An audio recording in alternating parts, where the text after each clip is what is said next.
Hello tout le monde, aujourd'hui on se retrouve pour une nouvelle vidéo. Le thème de ma vidéo sera les voitures électriques. Alors qu'est-ce qu'une voiture électrique? Selon le dictionnaire, une voiture électrique est un véhicule dont le moteur fonctionne grâce à une batterie ou une pile combustible alimentée par de l'électricité. Plus écologiques que les automobiles à essence, ces voitures existent depuis la fin du 19e siècle et sont commercialisées depuis la fin du 20e siècle. La Belgique compte désormais 9 244 voitures électriques, une forte hausse par rapport aux 1700 voitures électriques en circulation en 2014, nous informe BX1, média de Bruxelles. Au niveau des problèmes écologiques, le secteur des transports est le principal responsable de la pollution urbaine. La voiture électrique n'émet pas de CO2 quand elle roule, donc c'est donc une voiture verte. Par contre, elle roule à l'électricité qui est produite par des centrales nucléaires et génère donc des déchets dangereux.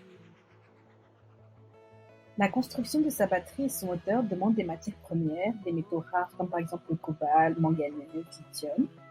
L'extraction de ces métaux demande beaucoup d'énergie, notamment de l'eau et des produits chimiques. En conclusion, la voiture électrique n'est pas plus écologique. Elle ne fait que déplacer le problème car la pollution elle est quand même produite lors de la construction du véhicule et elle n'est juste pas produite lors de l'usage, d'après Le Monde et Futura Planète. Les voitures électriques ont des émissions de CO2 inférieures de 17 à 30% par rapport aux voitures thermiques selon le mix énergétique de l'Union européenne. L'assemblage des batteries pour voitures électriques demande 2 fois plus d'énergie que l'assemblage d'un moteur diesel. Je vais parler maintenant de l'effet rebond.